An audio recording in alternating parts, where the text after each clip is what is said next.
Welcome to the Active Travel Adventures podcast. I'm your host, Kit Parks. We've got a real treat for you today, something I've never done on the show before, and I hope you'll like it. So let's get started. I'm sure you've heard of the blockbuster best-selling 1,000 Places to See Before You Die by noted travel writer Patricia Schultz. Well, today I've got a treat for you. We've got Patricia on the program so we can talk travel, get her travel insights, and learn about her new book, Why We Travel, 100 Reasons to See the World. Welcome to the program, Patricia. Oh, thank you very, very, very much for having me. Well, I know you've got to be excited. Your book hit the stores yesterday. I got to ask to start off with, what inspired you to write the book, and what are you hoping that readers are going to get from it? Well, during the pandemic, we all experienced an unprecedented moment in our lives, and everything that we knew and loved was brought to an abrupt halt, understandably, and our lives were just turned upside down. And those things that had given us great joy, meeting our friends, every third Friday of the month in an inside restaurant for dinner, simple things were no longer possible for us. For me, the number one thing that suffered greatly at the tippity top of my list, of course, was travel. And I used this stationary time, this free time during the pandemic to reflect on why was I feeling so glum? I mean, obviously, for reasons around the world, it was a horrific moment. But I also thought I wanted to do a kind of deeper dive, as they say, into the reason that travel is so important to us and what it gives us and what we can be assured once we save our time and our money and our energy to invest it in travel, what we know is a guaranteed experience of a lifetime for us. So I thought this was a lovely book that would help everybody kind of get back in the saddle once, the pandemic ended. I did underestimate the time that it would take me. I thought it's a simplistic kind of book, exploring the why about something, the why we travel, why we love it, why it's important. But it was surprisingly a challenge because it is so all important on so many different levels and so many different ways to so many different people that I tried to make it a book for everybody. I also wanted to explore the idea of travel as a journey, as in life itself, and not just towards a destination, but where the journey itself offers as much and enriches our life as much as, the ultimate place of, the end of the road, as we may say. And you've certainly filled it with some beautiful quotes, some of which I'm going to ask you about as we go on. From doing some research in preparation for today, it looks like you've pretty much been everywhere. And I think I read somewhere that family legend has that you share some blood with that ardent traveler, Mark Twain. Do you think that maybe is where you got your wanderlust? Yes, if it's true, but it is a kind of family fantasy that the more it goes unproven, the more we question who it was in my family that started the rumor. But it seems to have been proven correct, but nobody really has proof. So we just live with this idea that he might be a distant relative. And wherever my wanderlust came from, I would like to thank them because it has skipped many generations. My parents weren't at all interested. We also came from a very modest background and family, and travel was a luxury. But we did go every August to the Jersey Shore. It wasn't much. We stayed in a boarding house. We went to the supermarket and ate on the dining room table in the woman's who owned the boarding house in her kitchen. But to me, the sun, the sand, the sea, the boardwalk, the dive bombing seagulls, I remember it all as vividly as if it was just recently. So should you bring your kids? Are they too young to remember these things? I can just tell you that my earliest, most vivid memories at 4 years old are still what I think was kind of the beginning point, because everything after that comes after that. That was my earliest memory. And that, crying that I didn't want to go home, that happens still when every trip comes to an end. And I do think there might be somewhat of a travel bone in some people, because some people seem to lean more towards it and others get a little bit skittish. And you've traveled solo a lot. How did you overcome some of the fears that people have? Or can you give us some insights as to how you were able to push yourself to get outside your comfort zone and go to some exotic places that people may say, ooh, too scary? And boy, did I hear a lot of that as well, including from my parents. God bless them. I mean, they couldn't find these places on a map if they had to, but they just had, a confidence in me, and they saw how much it brought me, great satisfaction, and how much I so wanted to do it, and how much, it kind of thrilled me. But everything in life that is unknown to us, that's new, either excites us or makes us fearful. And I think that you need to kind of grab the bull by the horns, and you need to make the concerted effort or to push beyond that fear. It often isn't fear per se. I think it's just a hesitation or a reticence. I mean, deep-rooted fear is a pretty horrible thing. And it's just the unknown and, seeing too many horror movies, listening to too much news broadcasts, reading too many histrionic headlines in the newspaper. So do your homework, ask people who have come back. What people tell you who have returned from these destinations is very, very commonly a 180 or a complete removal from anything that you're hearing about from people who have never been. And they're the ones that make the most noise. And I would never go there. Well, no. Okay. So that's your life. My life is that I've always had a fascination in this destination. I just spoke to my next door neighbor who came back after 10 days there, couldn't speak highly about it enough. And remind yourself that America is not the safest place to live. I mean, look around and see what's been happening, not just recently, but the last, many years and generations and decades.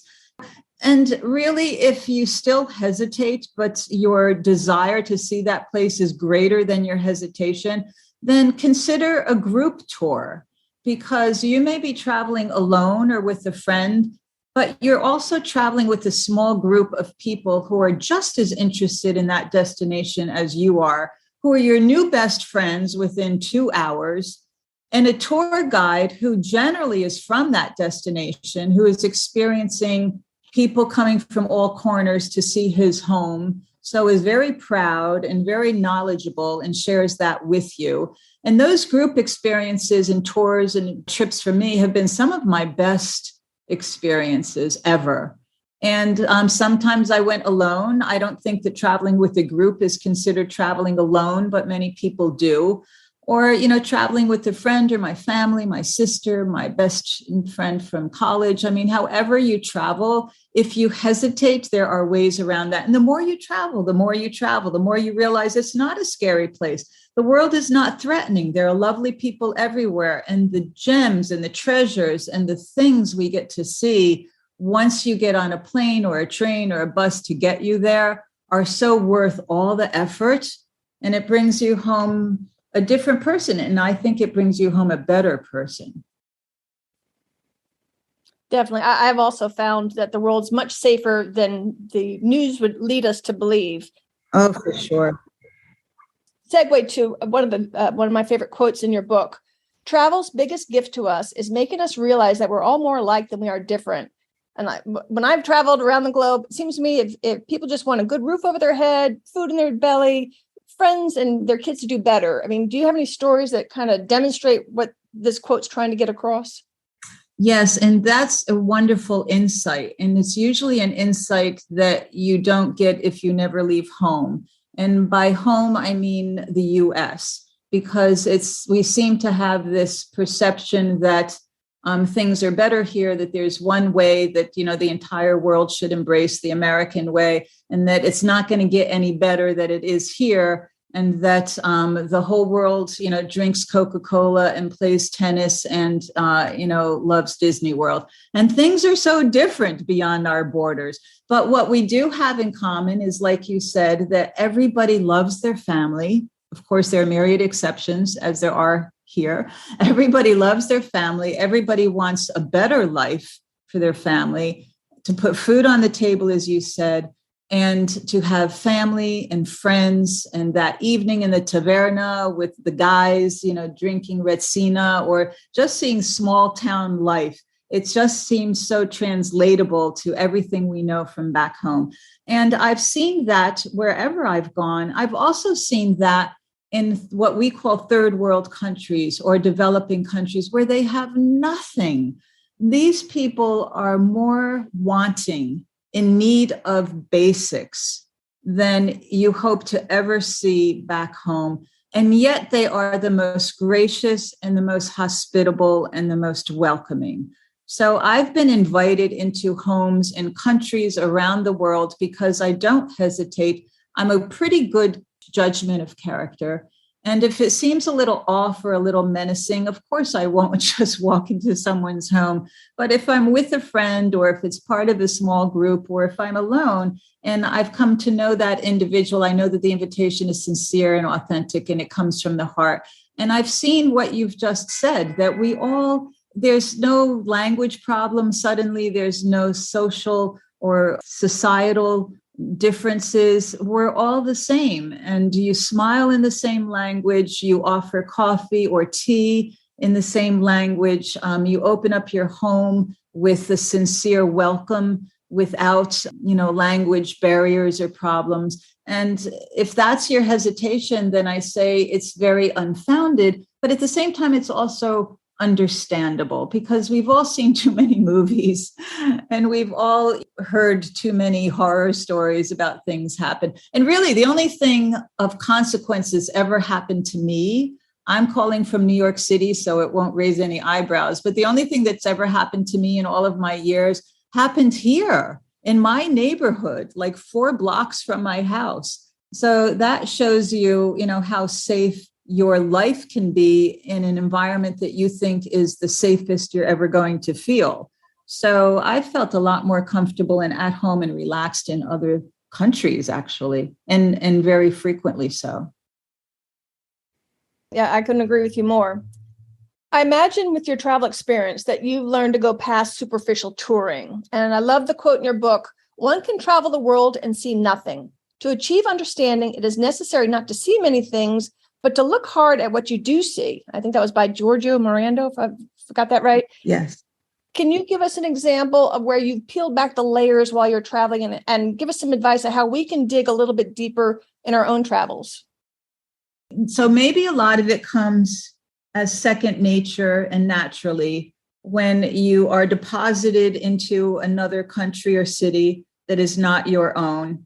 And suddenly it's like everything is fresh and everything is new and everything is totally foreign and exotic to you. Like suddenly, oh, they put Coca-Cola in bottles, or, oh, those kids have to wear uniforms to school. And you're seeing things that you see in some shape or form back at home, but suddenly you become more observant, you become more aware. You see the ordinary as something extraordinary, and everything is novel. And that's why it's so exciting, because it's such a removal of what you think is the same old, when in fact, it goes back to what we were just talking about, is that so much around the world is quite uniform and is quite common, but just in its own variation and its own interpretation. But it's those nuances and those interpretations that just make it so exciting for us. And if you want to go deeper and delve more into another culture, I think you just need to wander, go down again, being very aware that you're in a foreign environment that you know not at all, and cautious, but to just wander, shut the GPS, put aside the map, even if you're alone, maybe especially if you're alone, to just wander and to sit in a cafe or a restaurant and take a few hours, or at least 1 or 2, and people watch the theater of the street life and just stuff that goes on. That's, is the interaction between the grandmother and her grandson, or, the sanitation worker, and, how that works in foreign countries, or, order a coffee that will come in 11 different ways in 11 different cities, but is always a coffee. And, striking up a conversation with the waiter who invariably speaks 10 words of English, or, just the person next to you. I remember I was in a cafe in Vienna, one of the coffee houses, that the pastries in Vienna are just something to die for. And a young girl who looked pretty savvy and traveled and sat down next to me, which I thought was odd because the entire place was empty. And we struck up a conversation. I guess it was apparent that I may not have been a local person, and maybe even obvious that I was American. She wanted to practice her English, which was better than mine. And what should I order? And how do I order? This is how I like my coffee. How do I explain that to the waiter? And, one thing led to another. And she was suddenly telling me how to avoid the 4-hour lines to get into the local museum and where to eat and the market that I couldn't not see. And one thing led to another, as I was saying. And it turns out, long story short, that she was wanting to go to Washington to visit her uncle, who was a professor. And my ears kind of picked up because, and that's why she wanted to practice her English. My ears picked up because I went to university in Washington. Where did you go? Georgetown University. My uncle is a professor there. What's his name? I mean, what are the chances? So we made this pact that when she finally came to visit her uncle, who was my former professor and one of my favorites, and I didn't say that just to pander to her, but he was an exceptional fellow, that we made a pact that we would all get together. Of course, that never happened. But what did happen was I had this magical moment, and we spent an hour, and then we met for dinner later on. And I have a new best friend in Vienna. So how cool is that? Super cool. And actually, that leads right into what my next question was going to be, which is, what role has serendipity played in your travels? Because I imagine you were leaving a lot of white space for these kinds of experiences, and not everything book. So every minute of what you're supposed to be doing. Isn't it true? We just book everything to within a minute of the day being long and think that that's the only way to see someplace. And I get that, because much of me is like that, especially if I'm going for business or on an assignment and I need to do a whole lot of stuff. But now that I'm wiser, I always leave entire gaps and holes in my schedule to just, put myself out there and see that, if something is offered or if something is suggested once I get there that I didn't know about, that I suddenly can accommodate it and, fill in these holes that otherwise were, empty until 2 minutes ago. And also, often when you don't expect it, or when you weren't anticipating needing the time to do something special, it happens to you anyway. There's a canceled flight, there's a missed connection. In my case, we were in Casablanca in Morocco, where they canceled our flight and nobody knew anything about it. We, showed up at the airport and it was just a big confusion. We talked to 11 different people. They thought there was a flight. Maybe there was. Did it leave? Nobody knew. We had checked out of our hotel. We were on our way to a city we suddenly could not get to that was 45 minutes by air. It was pretty close, but we understood the only way to get there was by cab. So we befriended this cab driver who was the nicest man. He was so upset about what the airline had done. I mean, he was ready to take on the airlines himself, and decided that his cab, which once we saw it, we wondered if it was a good decision, was going to get us 4 or 5 hours down the road to the next city where we were going. So we just hoped for the best. But we did say to him, in the meantime, we've been here for 4 hours. We are starved. What is the best place in Casablanca for couscous? And we were hoping he'd kind of bring us to this dive that wasn't going to kill us, but that would give us, the couscous place there where all the taxi cab drivers go because they know that it's the best anywhere.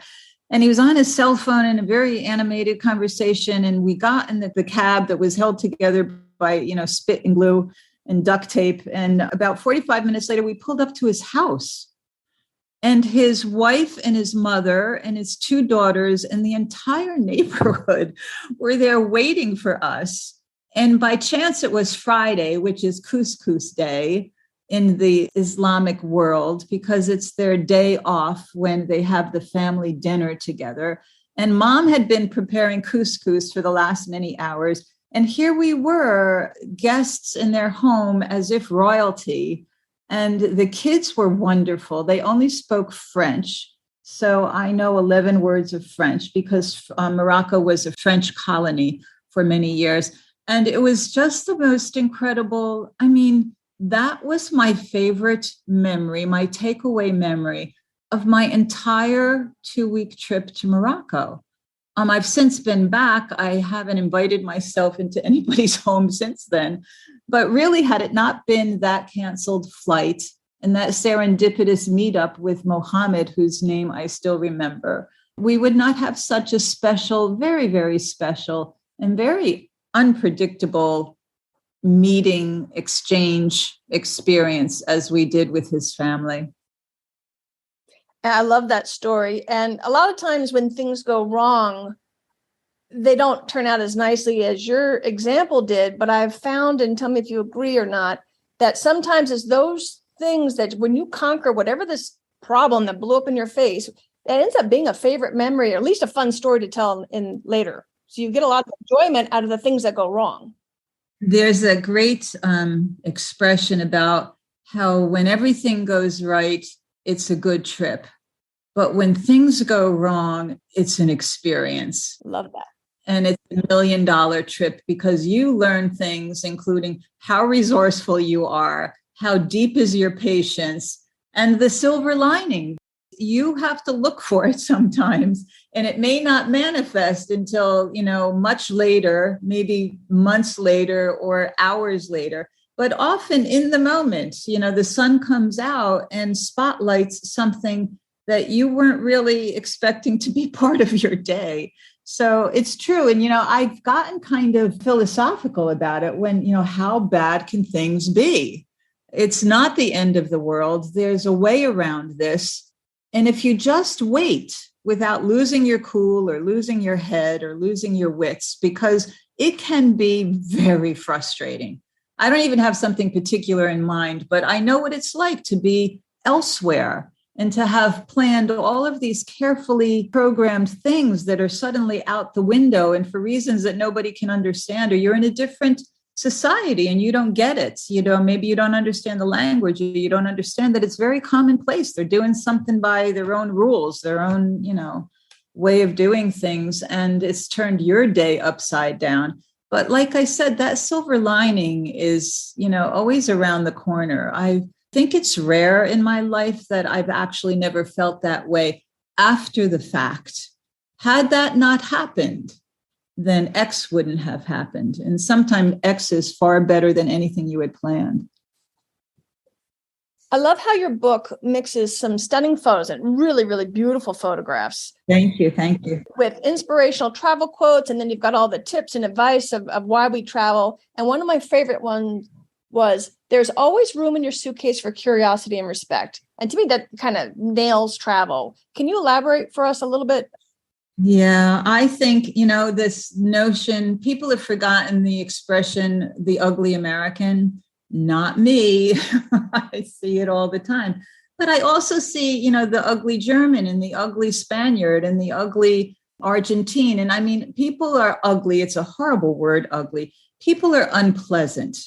They're somewhere they don't belong. They're trying to deal with everything. You don't know what they're up against. And they act out in ways that offend the local people who have no responsibility over what has just happened, but they're the closest ones at hand. And somehow they represent what is happening to you, or so you think. So you lash out at them. And it's very disturbing because people, regardless of the circumstances and regardless of what's going on or who everybody deserves respect. And if you have an anger problem, then you need to go in a corner and sit down and have a drink and collect yourself. So, and the curiosity thing is what I was talking about before. It's just my driving force. And, children are so beautifully and innocently curious. And I think that we need to hone that and stoke it and bring it with us, as vividly in our mindset as we can, rather than leaving it home or abandoning it somewhere along the way. So I think to travel with curiosity really, really, really impacts your trip and makes it much more rich and textured and memorable than if you were to just sleepwalk through your visit. But the respect thing, I think those two issues are just standard behavior for what you would hope the average traveler, whether it's to Mardi Gras in New Orleans or to, the music festival in Chicago, or taking your kids to the Grand Canyon on the big family road trip, or if you're going to see Machu Picchu or go to Fiji on your honeymoon, or I don't know, to, Antarctica on your 50th, your big dream ticket. Wherever you are and whatever you do, wherever you go, however you go, I think that you deserve to treat the people in whose country you are a visitor. You are visiting their home, and you need to be respectful because it's expected of you and because it's the right thing to do.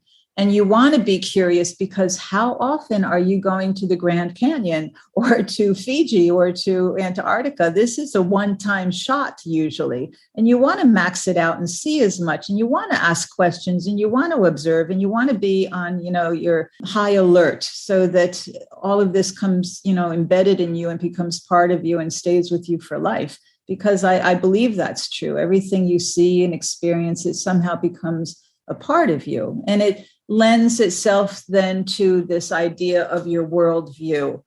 How do you see life and how do you see the world? And the more you don't experience the world, the more narrow your view of things is. And that includes life itself back home, things that happen on a daily basis. I mean, I see when I come back from a trip, I'm changed. And I want to believe it's only in a positive way. I'm pretty sure it is. I like to think that. I'm going to ask my hardest question as the last one. Uh-oh. I know it's too hard to say, what is your favorite place or country? So I'm going to make it even harder. Oh, great. If you had to sum up why we travel in a nutshell, how would you answer that question? We travel to escape the same old. And the same old is pretty sweet for a lot of people. I have a lovely home, family, friends. I live in New York City. It's my favorite place in the universe. But is there a whole 99% other part of the world out there that's calling me? Yes. So I think it's to explore and to go beyond and to remove yourself from everything that is predictable and quotidian. Your 9 to 5, your Monday to Friday, whatever it is, as much as you love it or don't love it. I think we have this inherent age-old desire to get up and out and see. So that's my answer. And I've got it. Good one. I really appreciate you coming on the show with us today, Patricia. Thank you. And again, the book's name is Why We Travel, 100 Reasons to See the World. You can pick it up now in any bookstore, or I'd appreciate if you use my Amazon link in the show notes. It would make a terrific holiday or birthday gift. Thanks again for coming on the show, Patricia. Oh, thank you very, very, very much. I really enjoyed it. Until next time. Sounds good. Yeah, be sure to let us know when the next one comes out. Thank you. Thanks. Bye. I hope you enjoyed the interview today. This is the first time I've ever interviewed an author about travel on the show, and I'd love to hear your feedback on it. You can always reach me at kit@activetraveladventures.com and let me know what you think. Do you want to hear more authors? Thanks again for listening. Until next time, this is Kit Parks. Adventure on.